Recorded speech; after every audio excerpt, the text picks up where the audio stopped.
नमस्कार, स्वागत है आपका। आप देख रहे हैं यूपी मांगे उत्तर। आपके साथ में हूं राम मोहन शर्मा और यूपी मांगे उत्तर में आज बात करेंगे धर्मांतरण की साजिश की। हमारा देश, हमारा प्रदेश हर धर्म का बराबर सम्मान करता है, सबको यह छूट देता है कि वो अपने धर्म को माने, उसके त्योहार मनाएं और धर्म का प्रचार भी जमकर करें। लेकिन इस देश में किसी को भी धर्म के नाम पर अधर्म की इजाजत नहीं दी जा सकती, साजिश की तो कतई नहीं।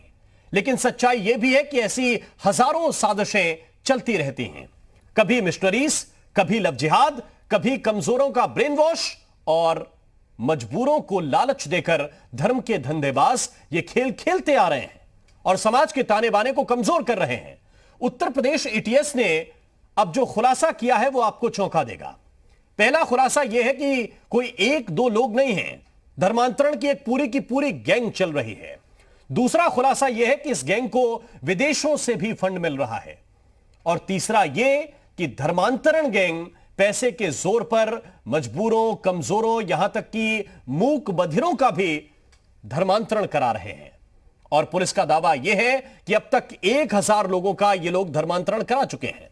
तो सवाल यह है कि यह धर्म परिवर्तन का खेल रुकेगा कैसे? चर्चा इसी बात पर करेंगे, लेकिन पहले एक रिपोर्ट आपको दिखाते हैं।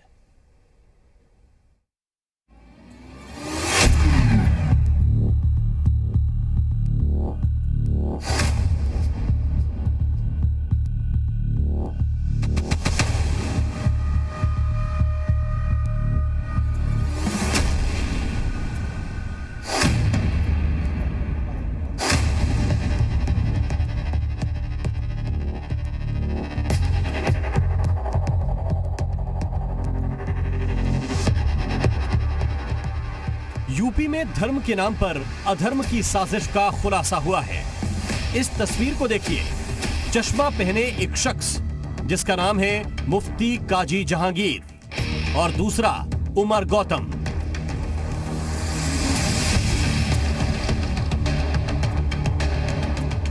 उमर पहले हिंदू था, लेकिन 37 साल पहले ये श्याम गौतम से उमर गौतम हो गया और आज इसकी पहचान धर्मांतरण के मास्टरमाइंड के तौर पर हो रही है। यूपी एटीएस के हाथ लगे ये दोनों आरोपी पिछले 2 साल में करीब 1000 लाचार मजबूर बच्चों, महिलाओं और युवकों का धर्म परिवर्तन कराकर उन्हें मुसलमान बना चुके हैं।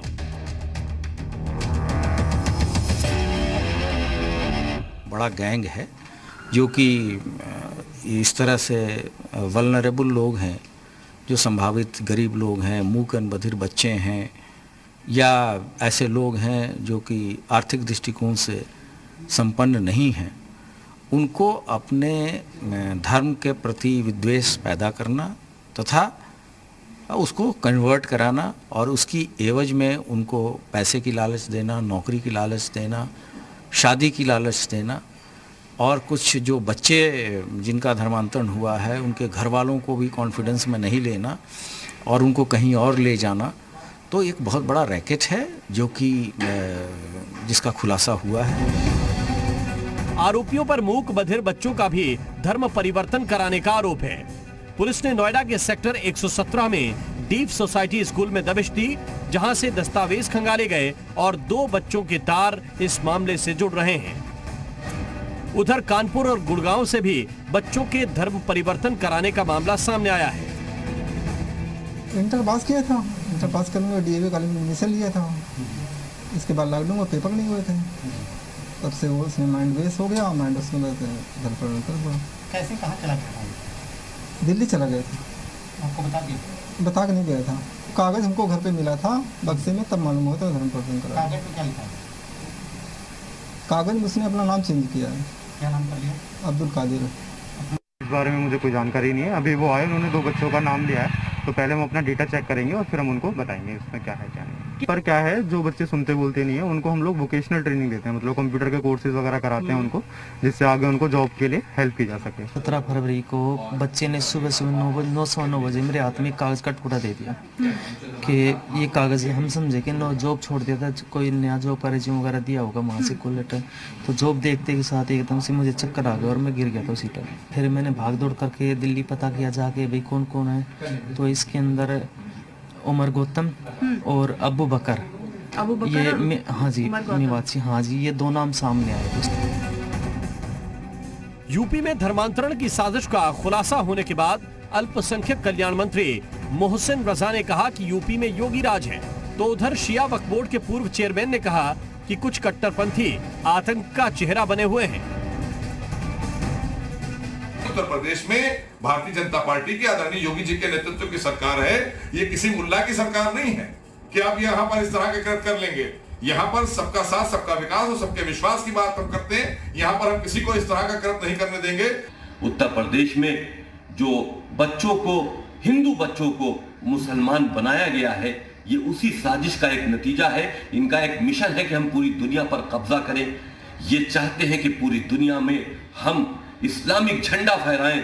इस साजिश को नाकाम करने के लिए इनके खिलाफ सख्त कार्रवाई किए जाने की जरूरत है। चूंकि मामला धर्म से सीधा जुड़ा हुआ है, लिहाजा धर्म से जुड़े लोगों की बात भी सामने आई। मौलाना इस कार्रवाई को मुसलमानों के खिलाफ साजिश बता रहे हैं और बजाय घटना की निंदा के इसे सियासी माहौल से जोड़ रहे हैं। तो वहीं संत समाज ने इस घटना पर नाराजगी जाहिर की है। इससे पहले भी इस तरीके की कई अरेस्टिंग हो चुकी हैं जिसमें मुसलमानों को कसूरवार ठहराया गया।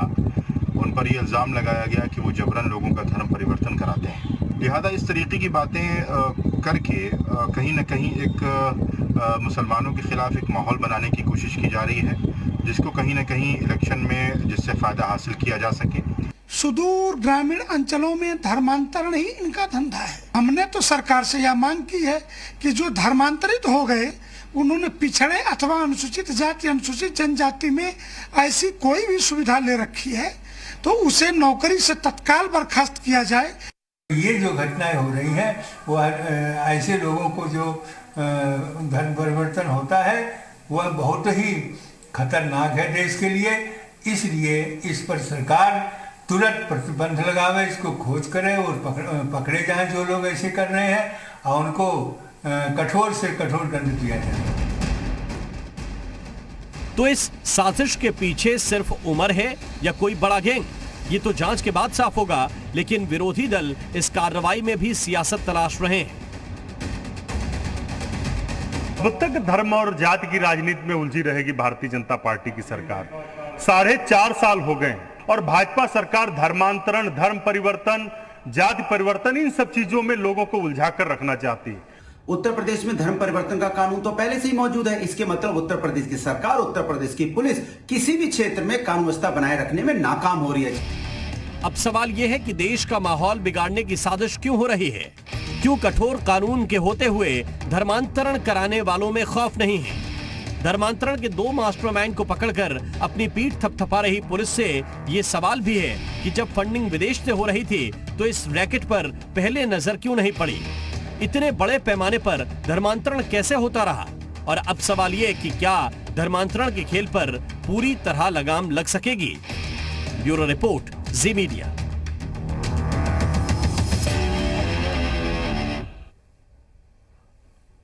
और आइए चर्चा की शुरुआत करते हैं। खास पैनल हमारे साथ जुड़ा हुआ है। अशोक पांडे हमारे साथ है, प्रवक्ता है भारतीय जनता पार्टी के। प्रियंका गुप्ता हमें ज्वाइन कर रहे हैं, प्रवक्ता है कांग्रेस पार्टी की। विवेक साइलेस जी हमारे साथ हैं, प्रवक्ता है समाजवादी पार्टी के। मौलाना इमरान हसन साहब हमें ज्वाइन कर रहे हैं, इस्लामिक स्कॉलर हैं आप। जगत गुरु राम दिनेशाचार्य जी हरिधाम पीठ अयोध्या से इस वक्त हमारे साथ जुड़ गए हैं। राजेश राय साहब हमें ज्वाइन कर रहे हैं, पूर्व IPS अधिकारी हैं आप। और मौलाना सूफियान निजामी साहब इस वक्त हमारे साथ जुड़े हुए हैं, आप प्रवक्ता हैं दारुल उलूम फिरंगी महल के। बहुत बहुत स्वागत है आप सभी का। सबसे पहला सवाल मौलाना साहब आपसे, यही तालीम आप लोग सबको देते हैं कि बड़े आराम से अपने धर्म का प्रचार करना है, लोगों को समझाना है क्या अच्छा है क्या बुरा है, लेकिन किसी को साजिशन किसी चीज में शामिल करना है या अपने धर्म में लाना है, ऐसे रैकेट क्यों चल रहे हैं?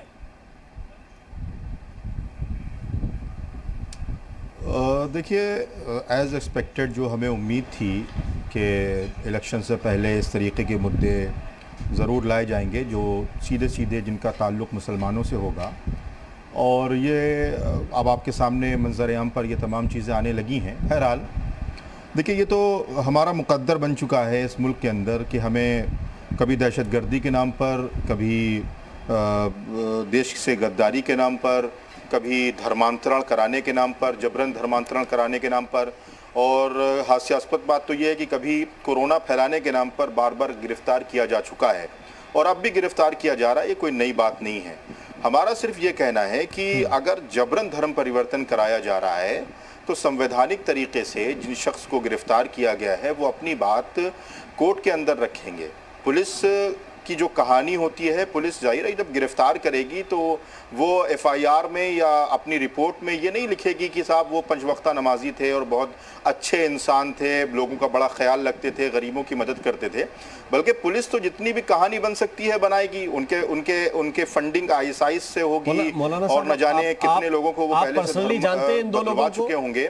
आप व्यक्तिगत रूप से इन दो लोगों को जानते हैं जिनका जिक्र आया है? प्लीज एक मिनट मेरी बात हो जाने दीजिए, फिर जितने भी इल्जाम आपको लगाने हैं आप लगाइएगा। और इल्जाम सुनने की हमें आदत हो चुकी है, हम उस पर भड़कते भी नहीं हैं।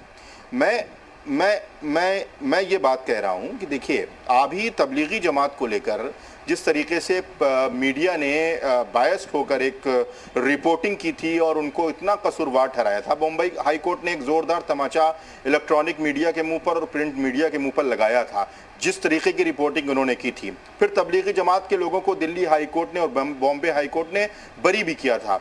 अब ये संवैधानिक तरीका होगा। आपने एक बात कही कि साहब वो धर्मांतरण करा रहे थे, जबरन धर्मांतरण करा रहे थे। देखिए, दो चीजें अलग अलग हैं। एक होता है जबरन धर्मांतरण कराना, जबरन धर्मांतरण ला इकराह फिद्दीन, किसी का धर्म परिवर्तन करा देना, किसी को इस्लाम में जबरदस्ती दाखिल कर देना, तो साफ मुमानियत है उसकी कि अल्लाह ताला ने कुरान में फरमाया है ला इकराह फिद्दीन, दीन में कोई जबरदस्ती नहीं है। और ऐसा शख्स जो इस्लाम में दाखिल करा रहा है, जाहिर है कि वो इस्लाम के मुताबिक उस पर अमल करा ही नहीं रहा और वो इस्लाम में जो शख्स दाखिल हो रहा है वो हो नहीं रहा है। दूसरी चीज है अपनी मर्जी से इस्लाम में दाखिल होना। तो आप ये तय करेंगे, ये कोर्ट तय करेगा कि कौन शख्स जबरन इस्लाम में दाखिल हुआ है और किसको जबरन इस्लाम में दाखिल कराया गया और कौन अपनी मर्जी से हुआ है। रही बात कि ये कि साहब उन पर आरोप लगे हैं, तो देखिए इससे पहले भी आरोप लगे। अभी आपने कल रिपोर्ट पढ़ी होगी कि 127 लोगों को गुजरात केस में जो मुसलमान थे उनको 19 साल के बाद छोड़ा गया, 127 लोगों को। अब आप ये देखिए कि 2 लोगों को अभी बॉम्बे में किसी केस के सिलसिले में उनको रिहा किया गया। तो ये हमारा मुकद्दर है। अगर कोई शख्स जबरन मजहब तब्दील कराता है, समस्या ये है ना कि काम भी करेंगे, विक्टिम कार्ड भी खेलेंगे। इस देश में कितने ऐसे लोग हैं जिनका मुकद्दर यही है कि कोर्ट के मामले इतने लंबे वक्त के बाद छूटे हैं और वो बेगुनाह साबित हुए। अब उसमें से भी आप संख्या हिंदू और मुस्लिम गिन लेंगे और बताएंगे कि आपका मुकद्दर ये है, तो विक्टिम कार्ड आपका चलेगा नहीं। जगत गुरु राम दिनेशाचार्य जी कैसे देखते हैं इस पूरे मामले को? नहीं, हमें चलाना भी नहीं है भाई। अभी जो बात कह रहे हैं मौलाना साहब, हूँ कि पूरी तरह से बात मान लिया गया कि मौलाना साद जो थे, क्या उन्होंने ऐसा कोई कृत्य नहीं किया था? अगर ये बात कही गई कि उन्होंने फैलाया कोरोना, तो क्या उन्होंने नहीं फैलाया था? आज जो 2 मुस्लिम पकड़े गए हैं और जिन्होंने धर्म परिवर्तन कराया, जो हैंडीकैप लोग हैं, जिनको दिखता नहीं था, जो गरीब थे, तो क्या ये नहीं हुआ सामने? ऐसी बात टीवी पे बैठ करके मौलाना जी कह रहे हैं, जिससे मुझे बड़ा दुख है। इस राष्ट्र में रहने वाले प्रत्येक हिंदू और मुस्लिम एक हैं। अगर ये बात ये जरूर कहते कि अगर इनको दोषी पाया गया है तो इन पर कार्रवाई की जाए, अगर इन्होंने ऐसा कोई कृत्य किया है तो उसके लिए जवाबदेही जो हो वो तैयार करें कि हम अपने धर्म में ऐसे लोगों को निष्कासित करेंगे जो जबरन हमारा धर्म परिवर्तन कराते हैं। ये कहने के बजाय मौलाना जी ये कह रहे हैं कि ये हमारा मुकद्दर बन गया है। आपका ये राष्ट्र है, जितना हक हमारा है उतना ही हक आपका है। हम दोनों मिलकर इस राष्ट्र को उन्नति की ओर ले जाने के लिए प्रयासरत हों, लेकिन जब आप ऐसी बात करेंगे कि ये हमारा मुकद्दर बन गया है, तब मुझे नहीं लगता है कि किसी प्रकार से समाज में समरसता व्याप्त होगी और किसी भी प्रकार से ऐसे धर्मांतरणों पर रोक लग पाएगा। उसके लिए आपको जवाबदेही देना होगा कि यदि उन्होंने ऐसा। जी अशोक पांडे जी, बीजेपी के प्रवक्ता पांडे जी, ये सवाल जरूर है कि 1000 लोगों का धर्म परिवर्तन हुआ, ये आपकी उत्तर प्रदेश की पुलिस के एडीजी बता रहे हैं। सरकार की भी कुछ जिम्मेदारी होती है, प्रशासन पुलिस की भी कुछ जिम्मेदारी होती है। यही बात करके तो आए थे आप सरकार में कि ये सब नहीं चलेगा। इसीलिए इसका खुलासा हुआ है। ये प्रामाणिकता के साथ पकड़े गए हैं लोग। 1000 लोगों का मजबूर, जब 1000 हो गए ना साहब तब हुआ ये। उन लोगों का, मूक बधिरों का, हाँ, तो निश्चित तौर पे हमारी सरकार जब धर्मांतरण के खिलाफ कानून ला रही थी तो यही लोग चिल्लाते थे कि ये तो मुसलमानों के ऊपर आती है। हमने कहा था किसी मजहब का होगा, किसी जात का होगा, धर्म परिवर्तन करेगा तो उसके खिलाफ कार्रवाई होगी। धर्म परिवर्तन में सबसे बड़ी बात लव जिहाद आया था। जिस तरह से बेटियां रोती थी, जिस तरह से बेटियों को छद्म नाम से उनसे शादी करने के बाद उन्हें धर्मांतरण करने का प्रयास होता था, उन्हें पीटा जाता था, जिस तरह से तलाक की बात होती थी, अब वो बात खत्म हो गई जब से हमने कानून लाया है। यही तो सवाल है, कहाँ खत्म हो गई? आप कह रहे हैं कि वो खत्म हो गई और आपकी पुलिस बता रही है कि 1000 मामले ये सामने आ गए। भाई से बिल्कुल क्या खत्म हो गया, क्या शुरू हो गया? ये तो हाँ, तो लेकिन प्रकाश में आया इस तरह के, देखिए इस तरह के लोगों को प्रकाश हमारी सरकार में ही आ रहा है। धर्मांतरण होगा तो उसके खिलाफ कार्रवाई होगी, जबरन होगा, ठीक है, कार्रवाई होगी, विवेक साइले साहब, ऐसे लोगों के खिलाफ कार्रवाई होगी। लेकिन आप लोगों को क्यों लग रहा है कि ये सब पॉलिटिकल वजहों से हो रहा है? सुन लीजिए, हम मौलाना साहब से सुनिए, मौलाना साहब से कहना चाहते हैं। मैं मौका दूंगा मौलाना साहब की बात का रिएक्शन का आपको। विवेक साइले साहब, उससे पहले आपका रिएक्शन। ठीक ठीक ठीक जी जी। देखिए शर्मा जी, देखिए मौलाना, आप चाहे चुनाव कहीं का भी, पांडे जी एक सेकंड रुक जाइए जी। अरे पांडे जी एक मिनट, देखिए जब भी जब चुनाव आते हैं, सिर्फ उत्तर प्रदेश की मैं बात नहीं कर रहा हूँ, आप बंगाल देख लीजिए, बिहार देख लीजिए, झारखंड देख लीजिए, छत्तीसगढ़ कहीं देख लीजिए, राजस्थान देख लीजिए, या दिल्ली क्यों ना हो, जब भी चुनाव आते हैं आखिर इस तरह के मुद्दे क्यों सामने आ जाते हैं? जो मेन मुद्दे हैं जनता के वो नहीं आते हैं। कहीं ना कहीं जनता को भटकाने की कोशिश आज भी की जा रही है। भारतीय जनता पार्टी धर्म के नाम पे, जाति के नाम पे लोगों को बांटकर, समाज में घृणा फैलाकर, तोड़कर सत्ता पाना चाहती है, क्योंकि पिछले 4.5 साल में ज्यादा कुछ बताने को तो है नहीं। अब आज देख लीजिए महंगाई कितनी बढ़ चुकी है, आम आदमी त्रस्त हो चुका है, उस पर भारतीय जनता पार्टी बात नहीं करेगी। कितने लोग बेरोजगार हैं, आत्महत्या कर रहे हैं, उस पर आप बात नहीं करना चाहते हैं। आज डीजल, पांडे जी आप चाहते हैं कि आप बोले तो मैं भी चालू हो जाऊं? शांत रहिए, पहले सुन लीजिए ना, सुनना सीखिए। बेरोजगारी हो, आज डीजल पेट्रोल हो, किसान हो, मजदूर हो, आज अर्थव्यवस्था देख लीजिए कहां पहुंच गई है। भारतीय जनता पार्टी बात ही नहीं करना चाहती। ये समस्याएं ये क्या एक दिन में रुकने वाली हैं क्या? मैं ये पूछ रहा हूं कि अगर किसी को महंगा पेट्रोल डीजल मिल रहा है, उसे ये मामला पता चलेगा तो क्या उसका डीजल सस्ता हो जाएगा कि उसके जेब में पैसे ज्यादा आ जाएंगे? कोई आज बेरोजगार बैठा है तो ये मुद्दा अगर वो सुन लेगा, पढ़ लेगा, तो कल उसे रोजगार मिल जाएगा क्या? वो तो परेशान है, और परेशान है तो वो अपनी परेशानी वोट के जरिए दिखाएगा। लेकिन इन मसलों पे क्यों नहीं बताते आप? जी बिल्कुल, आपने बिल्कुल सही कहा। बहुत जो परेशान है वो तो परेशान रहेगा, उसका क्या बिगड़ रहा है, क्या बन रहा है? कुछ नहीं बिगड़ रहा है। बहुत अच्छा प्रश्न किया, बहुत अच्छा प्रश्न किया शर्मा जी। यही तो मुद्दे हैं जो जनता के, इसी को तो भटका रही है भारतीय जनता पार्टी। आज एडीजी लॉ एंड ऑर्डर ने क्या कहा कि वहां 1000 लोग हैं, लेकिन आपकी रिपोर्ट पुष्टि कर रही थी कि वहां 2 लोग पाए गए हैं। यही एडीजी लॉ एंड ऑर्डर थे जिन्होंने कहा था हाथरस की बेटी का कांड ही नहीं हुआ, वहां तो रेप ही नहीं हुआ। और आज एक स्टेटमेंट उन्होंने और दे दिया, उन्होंने कहा बाहर से फंडिंग हो रही है। अरे भाई, अगर किसी एनजीओ को एफसीआरए रेगुलेशन एक्ट 1976 के अंदर फंडिंग हो भी रही है तो उसको देखता कौन है? उसको गृह मंत्रालय देखता है, उसको वित्त मंत्रालय देख रहा है। तो फिर क्या भारतीय जनता पार्टी की जो केंद्र की सरकार है वो इतनी इनकॉम्पिटेंट? प्रियंका गुप्ता जी, इतनी कांग्रेस कैसे देखती है इन मामलों को? प्रियंका जी,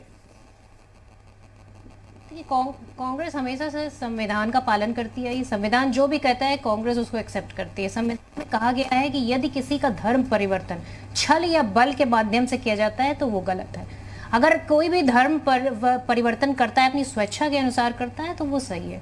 परंतु यहाँ पर एक समस्या, एक और चीज़ है जो मैं अशोक पांडे जी की थोड़ा सा उसमें डालना चाहूँगी विजन में, कि उन्होंने अभी यहाँ बहुत बड़ी बड़ी बातें की। उन्होंने कहा धर्म परिवर्तन होता है, ये होता है, वो होता है, पर धर्म परिवर्तन का रीज़न क्या है? आप देखिए उन गरीब बच्चों का, आप देखिए कि भारत में 9,20,000 से ज़्यादा कुपोषित बच्चे हैं। उन कुपोषित बच्चों में उत्तर प्रदेश की संख्या 4,98,000 है। तो अशोक पांडे जी से मेरी विनती है, कम से कम उन बच्चों को कुपोषित होने से बचाइए, धर्म परिवर्तन अपने आप बच जाएगा। और दूसरी चीज़ मैं ये कहना चाहूँगी कि आप वाकई में, आपकी गवर्नमेंट है, डबल इंजन की गवर्नमेंट है, एक भी इंजन की गवर्नमेंट नहीं है। तब आपकी गवर्नमेंट में चीजें नहीं संभल रही हैं तो फिर क्या ही बात की जाएगी? आपका चुनाव का मुद्दा ही यही होता है, फिर भी आप नहीं संभल पा रहे हैं। कहीं आप कह रहे हैं लव जिहाद चल रहा है, तो कहीं आप कह रहे हैं कि धर्म परिवर्तन चल रहा है। संभल क्या रहा है आपसे? आपसे संभल रहा है कुछ? उत्तर प्रदेश में क्या ऐसी चीज है जिसको आप कहेंगे कि ये काम मैंने किया? आपसे तो कोरोना काल में जो है ना किसी को अस्पताल में भर्ती कराया गया, आपके खुद के नेता मंत्री परेशान घूम रहे थे, त्राहिमाम मचा हुआ था, ना आप वहां संभाल पाए ना आप यहाँ संभाल पा रहे हैं, फिर आप क्यों बैठे हैं कुर्सी पे? ठीक, मैं पांडे जी आपके पास आऊंगा, लेकिन राजेश राय साहब, कुपोषण हमेशा ये सवाल उठते हैं पुलिस की थ्योरी के ऊपर। अभी एडीजी को लेकर भी लोग सवाल उठा रहे हैं कि एडीजी बार बार बोल देते हैं, गलत बयानी कर देते हैं, जो फैक्ट्स आएंगे उन्हीं पे बात होती है, और क्यों इन बातों को सिरे से खारिज किया जा रहा है कि ऐसा कुछ हो ही नहीं रहा था? राजेश राय साहब।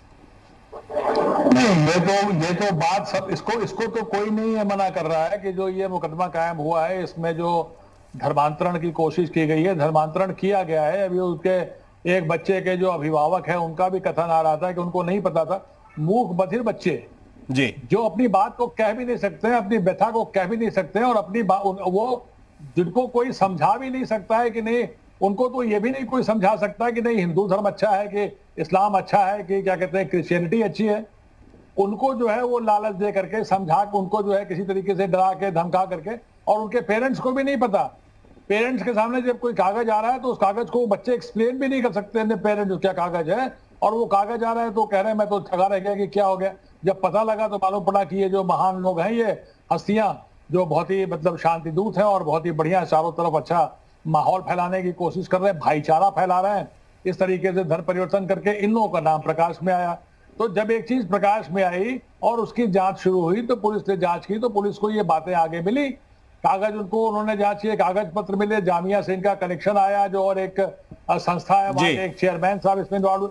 जब ये सारी चीजें इन्वेस्टिगेशन से प्रकाश में आ रही हैं और उसमें खिलाफ कार्रवाई हो रही है, तो अब हम ये तो नहीं कह सकते कि चूंकि अगर मान लीजिए उत्तर प्रदेश में चुनाव अगर अगले साल होने वाला है तो इसका मतलब जब ये मसले आए, चाहे वो लव जिहाद का हो, चाहे इस तरह के जबरियन या डरा धमका करके तो उनको उस वक्त पे रोक दिया जाए, चुनाव के बाद फिर गिरफ्तारी हो, फिर केस दर्ज हो, ऐसा तो नहीं कह सकते। एक छोटा सा ब्रेक हमें लेना है, ब्रेक के बाद लौटेंगे। और ये भी नहीं है कि जब तक पुलिस के पास फैक्ट ना हो, जब तक तथ्य ना हो, तब तक जाके किसी को पकड़ लीजिए, गिरफ्तार कर लीजिए, वरना दूसरे दिन जमानत भी मिल जाती है, ये भी होता है। तो तैयारी जब तक पुलिस की होगी नहीं तब तक गिरफ्तार कैसे होगा? लेकिन सवाल ये जरूर है कि अगर इतने केस हैं, 1 2 4 6 8 10 50 चलते हैं, 1000 अगर मामले हैं, तो क्या लेट लतीफी नहीं है? एक छोटे से ब्रेक के बाद तुरंत हाजिर होते हैं।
ब्रेक के बाद स्वागत है आपका। चर्चा इसी बात को लेकर कर रहे हैं कि धर्मांतरण पूर्णतः आपके दिल का विषय है, आपके मन का विषय है, आपकी आस्था का विषय है। इसके लिए किसी को साजिश करने की जरूरत क्यों पड़े, किसी को लालच देने की जरूरत क्यों पड़े?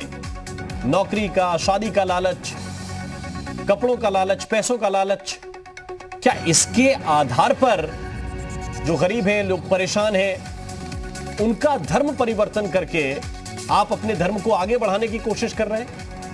यह तो कम से कम आपका धर्म नहीं सिखाता है। और जब पुलिस कार्रवाई कर रही है तो उस पर सवाल भी खड़े हो रहे हैं। मौलाना इमरान हसन साहब इस वक्त हमारे साथ जुड़े हुए हैं। इमरान हसन साहब, क्यों जब इस तरह के मामले सामने आते हैं तो बजाय इन लोगों की मजम्मत करने के कि ये लोग आपके धर्म का गलत तरीके से प्रचार कर रहे हैं, गलत तरीके से इस्तेमाल कर रहे हैं चीजों को, आप पुलिस की थ्योरीज पे सवाल उठाते हैं?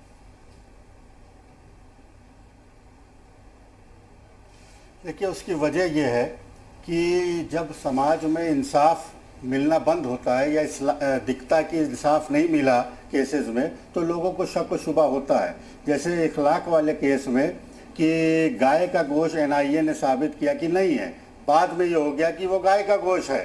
तो जब एक ही एजेंसी इस देश की दो रिपोर्ट दे देती है तो शक व शुबा पैदा होता है, पहली बात। तो अगर ये एक चीज़ बन जाए कि सबके लिए एक ही जैसा लॉ रहेगा, सबको एक ही जैसी सज़ा मिलेगी, तो किसी को कोई आपत्ति नहीं है। सब कहेंगे कि भाई जिसने क्राइम किया है उसको सज़ा मिलेगी, जिसने क्राइम नहीं किया है वो बच जाएगा।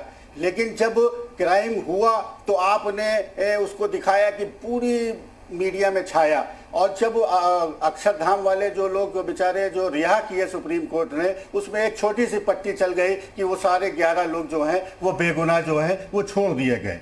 और उनके परिवार के साथ इतने साल क्या हुआ, क्या जुल्म हुआ, क्या जाती उनके साथ कैसा ट्रीटमेंट किया गया, उनको तो आतंकवादी कहा गया, उनको तमाम तरीके की दिक्कत परेशानी हुई, वो नहीं हुआ। तो ये समाज में यही एक डर बना हुआ है। और ये एक बहुत न्याय व्यवस्था से जुड़े हुए लोगों को ये जिम्मेदारी है कि वो इंट्रोस्पेक्ट करें, कि उस पर जो है वो इसको रोकें, ताकि लोगों के अंदर ये विश्वास आए, ताकि फिर ये अगर सही काम भी कर रहे हैं तो उस पर शक व शुबा ना हो। अगर गलत चीज़ हो रही है तो वो समाज से दूर होनी चाहिए। इसमें तो देखिए इस्लाम धर्म भी बदनाम किया जा रहा जबरदस्ती, कि एक आप दिखा रहे हैं कंटिन्यूसली टोपी दाढ़ी लिए हुए एक शख्स ये ऐसा कर रहा है, जबकि इस्लाम में तो जबरन की कोई कॉन्सेप्ट ही नहीं है। इस्लाम में तो सब्र का काम है, जबर कहीं है ही नहीं इस्लाम में। ना लव जिहाद का कोई कॉन्सेप्ट है, बना दिया गया भाई लव जिहाद है। इस्लाम में कह दिया कि पैसे दे के जो है इस्लाम कर दिए। अरे हमारे नबी पाक सल्लल्लाहु अलैहि वसल्लम से बढ़ के तो हमारे लिए कोई नहीं है। उनके चचा मुबारक वो इस्लाम नहीं ला पाए। तो अल्लाह ने कहा कि दिलों में ईमान देना तो मेरा काम है, आपका काम है सिर्फ कहना। तो हम लोग तो पूरी दुनिया से कह सकते हैं कि आप एक अल्लाह को मानिए, एक अल्लाह के राह पे चलिए, लेकिन वो हो या ना हो उसके लिए पैसे लगते, डराना धमकाना, तो वो इस्लामी नहीं आएगा होगा। ये मैंने शुरू में ही कहा कि ये सिर्फ इस्लाम की बात नहीं है। ये कोई धर्म नहीं कहता कि जहां पे जबर चले। तो आप अगर ऐसे लोगों की मजम्मत नहीं करेंगे, आप कहेंगे कि उत्तर प्रदेश पुलिस की थ्योरी चुनाव की वजह से बन रही है। नहीं देखिए, ये हमने आपसे दोनों चीज कही ना कि ऐसा होता आया है कभी कभी, तो इसलिए आदमी को उस पर शक कराना बनता है। एक डाउट होता है ना एक आदमी की कहीं ऐसा तो नहीं है कि जिस देश में पैसे दे के फर्जी FIR दर्ज हो जाती हैं, जिस देश में जो है वो धर्म और डाउरी केसेस बन जाते हैं जबरन, ठीक है, और पैसे देके उन केसेस से लोग बरी हो जाते हैं। जब ऐसी चीजें जो आम हो तो फिर वहां तो फिर ये इस तरीके की बात जो है होना क्यों, कौन सी बड़ी बात है। जब सुप्रीम कोर्ट अब इस मामले में जो पीड़ित परिवार आपने देखे, उसके बाद जो है फैसला वैसे आ जाता है। एक हरियाणा गुड़गांव का कानून व्यवस्था पे, एक पीड़ित कानपुर का हो तो ये सब मिलकर करेंगे क्या आपको लगता है? अशोक पांडे जी, एक पीड़ित कानपुर का, उनके पिताजी परेशान है, वो बता रहे हैं। यही तो एक पीड़ित गुड़गांव का है सर, यही तो एक अफसोस की बात है। ऐसा नागरिक हम कह रहे हैं जी, आपको बता दें कि ये चीजें प्रामाणिकता के साथ पकड़ी जा चुकी है, और हमें भी हो। इनको बचाने का प्रयास न किया जाए। अभी मौलाना कह रहे थे हम लोगों के लिए समान कानून है, तो तलाक वाले पर क्यों चिल्लाने लगे थे?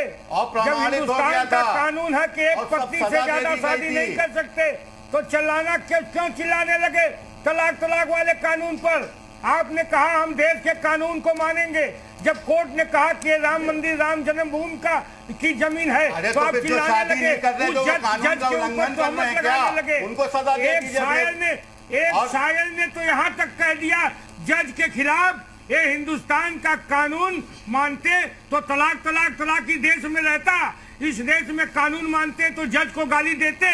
ये प्रामाणिकता के साथ है कि 1000 लोगों का धर्मांतरण किया गया है, पुलिस ने प्रमाण के साथ पकड़ा है, इसलिए हम कार्रवाई कर रहे हैं। हाईकोर्ट में झंडा चढ़ा दिया गया। आप अपनी बात कर रहे हैं, हम तो कानून को मानते हैं, कानून में सुधार की बात कर रहे हैं। कानून के जो बैठे हुए लोग हैं वो कानून को मानने लगे और कानून से चलने लगे और संविधान को ऊपर करने, संविधान को सामने रख के शपथ ले रहे, संविधान की काम कर रहे हैं। दूसरा ये मुहिम लव जिहाद की पकड़ी गई, हमने कानून बनाया, ये एक जिहाद है। अरे कोई लव जिहाद नहीं है इस देश में, तुलसी कबीर कोई लव जिहाद नहीं है। इस्लाम धर्म मुकम्मल मोहब्बत का है। हम तो आपसे भी कहते हैं कि एक अल्लाह को मानिए, आप जैसे कहते हैं कि धर्म वापसी कर लीजिए, इसमें कौन सा हर्ज है? अगर कोई धर्मांतरण कराने का प्रयास करेगा, लव जिहाद का योगी जी की सरकार है, हम तो कह रहे हैं इसकी सरकार है, योगी जी की सरकार है।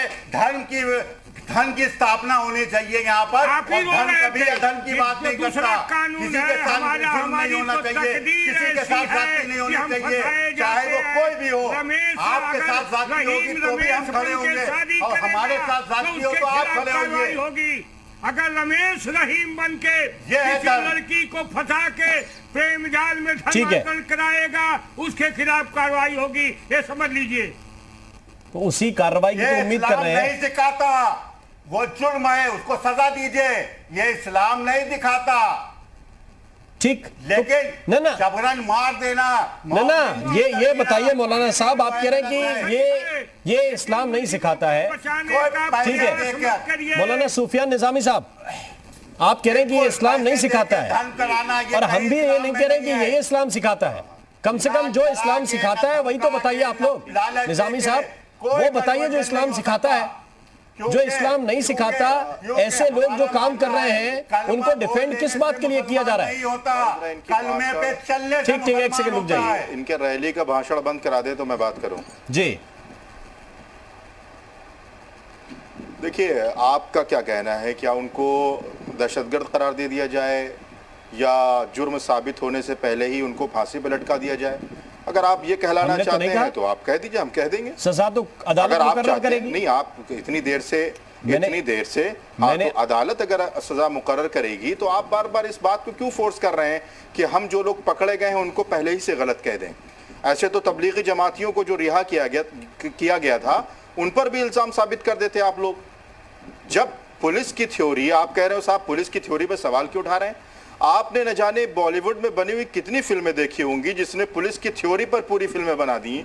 उसकी सबसे बड़ी मिसाल जॉली एलएलबी है, और आप कह रहे हो कि साहब पुलिस की थ्योरी पर सवाल ना उठाइए। आपका ये कहने का मतलब है कि जो लोग पकड़े गए हैं हम उनको फौरन ये कह दें कि साहब कल उनको आप फांसी दे दीजिए, वो कसूरवार थे, यानी उनको अपनी बात रखने का अधिकार नहीं होगा।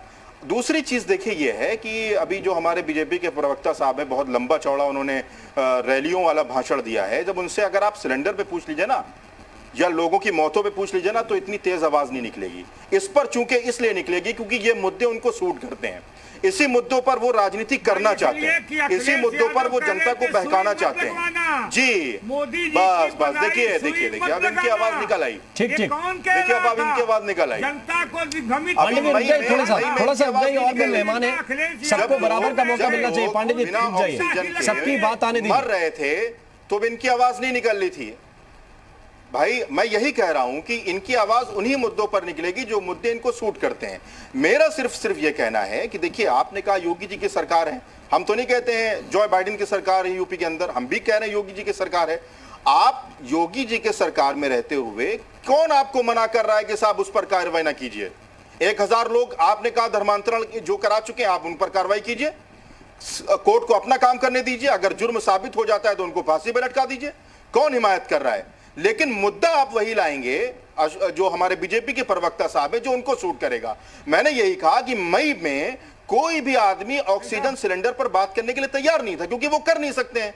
बेरोजगारी पर कुछ कर नहीं सकते, इसलिए जनसंख्या पर कानून लाया जाएगा, उसका ववेला मचाया जाएगा, इसीलिए धर्मांतरण पर कानून लाया जाएगा, उसका ववेला मचाया जाएगा। समस्या इसी बात की तो है कि जनसंख्या कानून इस देश के 80% हिंदुओं के लिए नहीं होगा क्या? मेरे भाई केवल 20% मुस्लिमों के लिए लाया जा रहा है क्या? भाई किसी को आपत्ति नहीं है। मैं कब कह रहा हूं आपत्ति है? मैं ये कह रहा हूं कि आप मेजॉरिटी में हैं, आपको बनाना बनाइए, खत्म कीजिए। आप उसका ववेला मचाने की क्या जरूरत है? डिबेट करने की क्या जरूरत है? कोई आपको रोक रहा है? या कोई भी काम हम कह रहे 1000 लोगों को अगर उन्होंने जबरन धर्मांतरण कराया है, कौन आपको रोक रहा है? या आपके किसी के कहने पे क्या आपकी पुलिस रुकी जा रही है? जो काम कोर्ट को करना है वो कोर्ट करेगा, जो काम आपको करना है आप करिए। लेकिन आप चूंकि जाहिर है कि ये मुद्दे आपको सूट करते आ रहे हैं शुरू से, इसलिए आप इस पर बहस करेंगे, इसीलिए इस पर चिल्लाएंगे, रैलियों की तरह भाषण देंगे साहब, और फिर जनता को बेवकूफ बनाएंगे कि देखिए हम हिंदुओं के बड़े तहफ्फुज करने वाले हैं, मुसलमान आपको बड़ा डरा रहा है, इतने इतने हिंदुओं को मुसलमान जबरन उनका धर्म परिवर्तन करा रहा है, लड़कियों से शादी कर रहा है और लव जिहाद कर रहा है, और पता नहीं कौन कौन से जिहाद लेकर आएंगे, क्योंकि ये मुद्दे आप हजरात को सूट करते हैं, इसलिए ये मुद्दे बार बार लाए जाएंगे। ठीक है, अब मैं चलता हूं अयोध्या की तरफ। महाराज जी, ये सवाल जो पूछा जा रहा था कि ये बीजेपी को मसले सूट कर रहे हैं, कई तरह के अपराध होते हैं और हर तरह के अपराध पर डिबेट होती है, चाहे वो आईएसआई से कनेक्शन का मसला हो, चाहे हत्या का मसला हो, चाहे बिकरू कांड हो। क्या इन मामलों पर चर्चा भी ना हो? अगर 1000 लोगों का धर्म परिवर्तन हुआ, उनके माता पिता रो रहे हैं, परेशान हैं, तो ये विषय उठाना भी क्या गुनाह है? नहीं, बिल्कुल बिल्कुल आप ठीक कह रहे हैं। देखिए, अभी जो मौलाना साहब कह रहे हैं, बिल्कुल मुझे लगता है कि अभी चर्चा जिस बात को लेकर के आपने प्रारंभ की थी, उस पर तो कोई कुछ बोला ही नहीं, सारी बातें राजनीतिक हो गई। मैं एक बात बड़ी ईमानदारी के साथ समस्त पार्टी के लोगों से और जितने आपके लोग उपस्थित हैं, मैं सबसे एक पूछना चाहता हूं कि जो अपराध हुआ है, जो धर्मांतरण हुआ है, इस पर लोगों का क्या कहना है? क्या ये सही है? क्या इस पर मौन रहा जाए, इस पर कोई डिबेट ना हो, कोई चर्चा ना हो, कोई बात ना हो, इस पर कुछ बोलना ठीक नहीं है? निश्चित रूप से यदि कोई कार्य गलत हो रहा है तो ये किसी को सूट करती है, ये किसी पार्टी के लिए है। बोलिए निजामी जी, सवाल करना चाहते हैं निजामी जी आपसे। स्वामी जी, कौन से लोग आतंकवादी हैं, फिल्मों में दिखाया, मैं स्वामी जी से सिर्फ एक सवाल करना चाहता हूं। जी जी, स्वामी जी, एक सवाल मेरा परिवर्तन करा दिया गया, उनके पिता उनके बिलख रहे हैं, उनके परिवार के लोग परेशान हैं, वो इस बात से जानना चाहते हैं कि आखिर में हमें हमारे बच्चों के साथ क्या हो गया, जो सुन नहीं सकते थे, देख नहीं सकते थे। ऐसे कौन से मसीहा इस देश में प्रकट हो गए कि उन्होंने मेरे बच्चों का धर्म परिवर्तन करा दिया? मैं एक सवाल स्वामी जी, बोलिए निजामी जी। स्वामी जी, और तुरंत आप स्वामी जी, स्वामी जी, मैं एक सिर्फ सवाल आपसे ये करना चाह रहा हूँ। कोई बात गलत हुई है मौलाना, एक सेकंड सुन लीजिए, यदि कोई बात गलत हुई है तो गलत कहने की क्षमता रखिए, निश्चित। ठीक है, राम दिनेश आचार्य जी, निजामी जी एक प्रश्न पूछना चाहते हैं। बिल्कुल बिल्कुल बिल्कुल बिल्कुल। मैं एक सवाल सिर्फ स्वामी जी से यह करना चाहता हूं। स्वामी जी, मुझे सिर्फ एक बात ये बताइएगा कि अगर कोई पुलिस या पुलिस का कोई भी डिपार्टमेंट किसी भी व्यक्ति पर एफआईआर करती है, तो क्या एफआईआर करने से या पुलिस के बयान पर वो आदमी कसूरवार साबित हो जाता है या नहीं साबित होता? मैं सिर्फ एक सवाल करना चाहता हूँ। ठीक आप करें, मैं उत्तर देता हूं। अगर वो कसूरवार साबित होता है या नहीं होता है, लेकिन अगर उसके अपराध को देखा जाए तो हम ये कह सकते हैं कि इस पर निष्पक्ष जांच होनी चाहिए। कौन तय करेगा ये स्वामी जी, ये कौन तय करेगा कि उसने अपराध किया था कि नहीं किया था? उसके पिता का बयान आ रहा है कि मेरा बच्चा, संविधान ये देश का कोर्ट तय करेगा या पुलिस तय करेगी? मेरी बात तो आप सुनिए, उसके पिता कह रहे हैं, लोग कह रहे हैं कि मेरे बच्चे का धर्मांतरण करा दिया गया है। मेरे भाई स्वामी जी, देखिए किसी भी केस में अब समस्या ये है, निजामी साहब, आप ये बात कहना चाहते हैं, मैं आपका तर्क समझ गया, आप ये बात कहना चाहते हैं कि मेरे साथ अभी साइबर फ्रॉड हुआ, मेरे 1 लाख रुपए किसी ने ट्रांसफर कर दिए, ठग लिए, अब मैं अदालत में 2 साल बाद ये साबित हो जाए कि मेरे पैसे निकाले गए, तब तक का इंतजार करूं। वो केस दूसरा है। क्यों दूसरा है?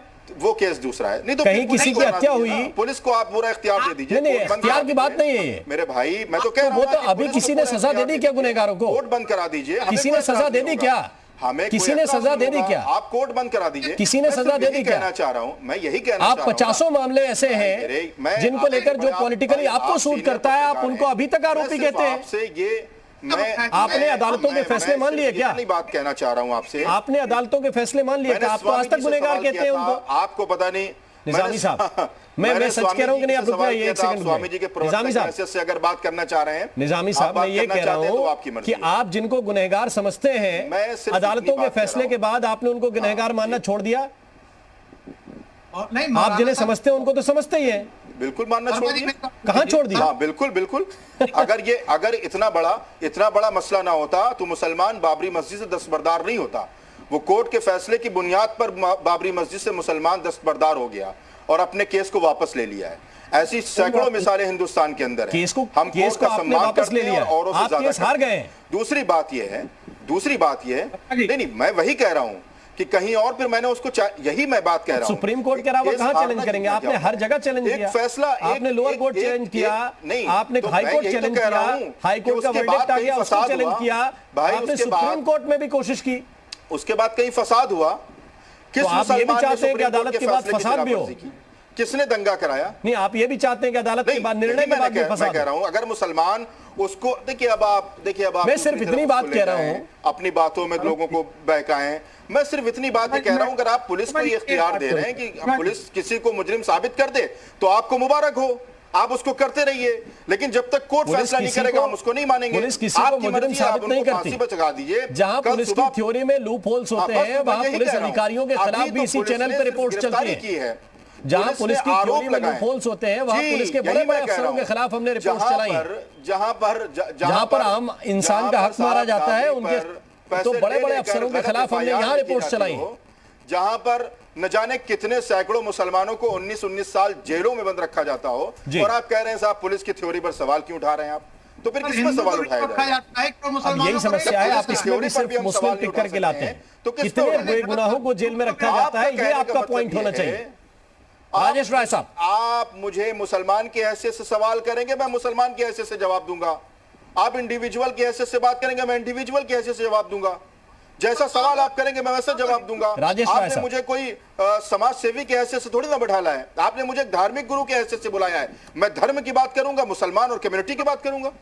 एक मिनट शर्मा जी, मैं ये कहना चाहता हूं कि आप धार्मिक गुरु और मैं भी धार्मिक गुरु हूं। एक बात ये कहना है कि कोई भी मुस्लिम हिंदू जबरदस्ती न बनाए और कोई भी हिंदू जबरदस्ती मुस्लिम न बनाए। मुझे लगता है कि ये बात आपको कहना चाहिए। कौन बनाता है साहब? एक धर्म की स्थापना बिल्कुल होना चाहिए, ये तो हम शुरू से कह रहे हैं। बिल्कुल, अगर ये तो बात है ही हमारे मजहब में, हम आपसे पहले ज्यादा बेहतर जानते हैं। ठीक है, पर स्थापित है उसको वहीं स्थापित रहना चाहिए। राजेश राय मैं सोचता था आप इस पर डिबेट करेंगे और इस पर आप जरूर करेंगे, लेकिन आपने इस पर कुछ राजेश राय साहब जी एक बात कीजिएगा, मैं आपकी मर्जी के मुताबिक बात नहीं कर सकता। ठीक है, सबकी अपनी मर्जी है और सब अलग अलग बात करते हैं, इसीलिए आप लोगों को बिठाया है। एक जैसी बात करते हैं तो हम दूसरे ढूंढ कर लाते हैं जो अलग बात करते हैं, ताकि विमर्श ठीक ठाक हो सके। बिल्कुल, शुक्रिया आपका राजेश राय साहब, बहुत शुक्रिया। जी सवाल इसी बात को लेकर है कि क्या लेट लतीफी इस मामले को लेकर नहीं हुई?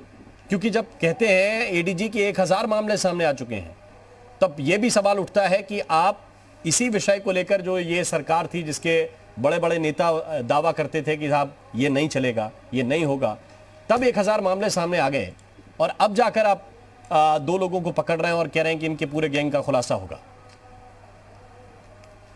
नहीं, ये बात अपनी जगह सही है कि अगर 2 साल से इस तरह से धर्मांतरण लोगों को लालच दे करके, उनको डरा धमका करके या उनको चीट करके, उनको बेवकूफ बना करके अगर 2 साल से इस तरह का धर्मांतरण हो रहा था, तो मैं समझता हूं कहीं न कहीं निश्चित रूप से जो प्रशासनिक स्तर पर लापरवाही है, पुलिस के स्तर पर, या जो हमारी जो इंटेलिजेंस एजेंसीज हैं, चाहे वो लोकल हो, वो उस स्तर पर निश्चित रूप से उनको नहीं पता लगा, ये उनकी लापरवाही रही है या उनकी अनदेखी रही है। उन्हें ये करना चाहिए था। लेकिन अभी शर्मा जी, मैं अभी देख रहा था डिबेट में इस बात पे बात हो रही थी कि साहब अगर वो पकड़ लिए गए तो उनको आप दोषी क्यों करार दे रहे हैं, आप डिबेट क्यों कर रहे हैं? डिबेट तो बिकरू कांड पे भी होती है और जो तमाम मसले होते हैं उन पे भी होती है।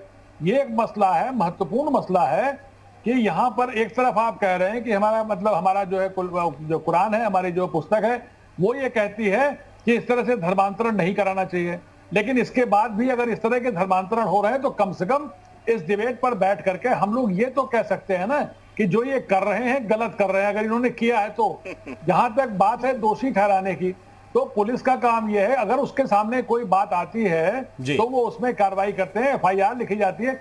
एफआईआर भी तो आरोप ही है। क्या उस आरोप को आप नकार देंगे कि एफआईआर है तो उसको मानेंगे ही नहीं?